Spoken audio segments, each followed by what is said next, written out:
แหละมาไทยนี่ ไม่ได้จังหวัดอะไรครับ สังขะเนาะ อ๋อที่เมืองการ ขอบชายแดน สังขะใช่ไหมคะแถวโซนนั้นน่ะส่วนมากก็จะเป็นป่าไผ่ ไทย จุดแรกเราจะเข้าไปใน อย่างเงี้ยไม่มีมะพร้าวอย่าง บ เงี้ น ย ของเป็นต้นๆไปหน้ายาวแล้วก็เป็น ปกติอย่างเงี้ยมันต้องวิ่งลง แล้วก็ตอนรอแล้วเหรอผม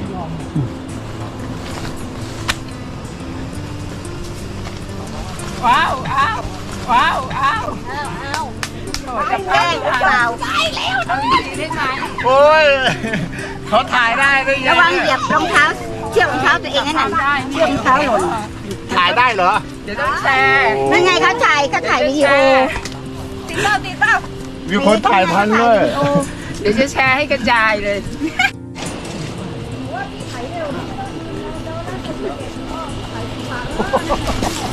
กลัวนะหันหลัง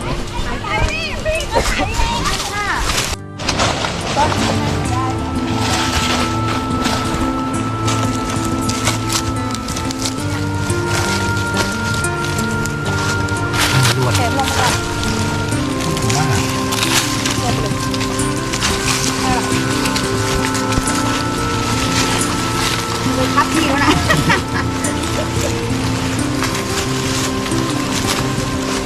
พี่เขาอะไรนะปูนี่แหละ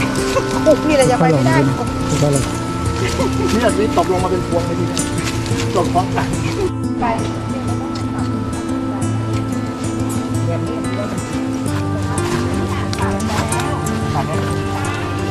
นี่เขาพาเราไปไหนเนี่ย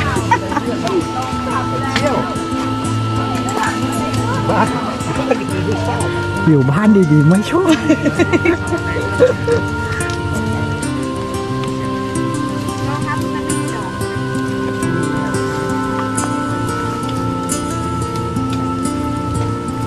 ปูนะคะ เก่งมากมากดูนะ ใส่ก็ไม่ทันไรเนี่ยเริ่มหายใจก็ปากแล้วตอนนั้นพ่อเราลดจะให้สิ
หักหน่อไม้ไว้เนี่ย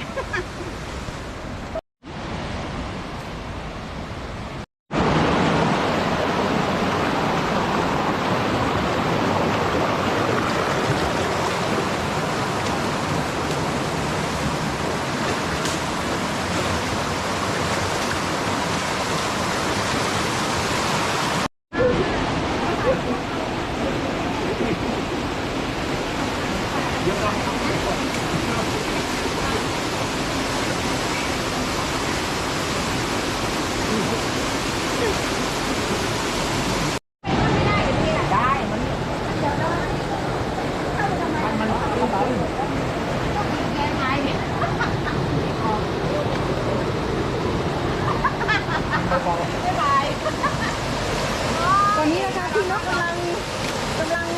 เนี่ยลึกประมาณเนี้ยเมื่อกี้ยังอยู่เดี๋ยวรอเอาอันนี้ก่อน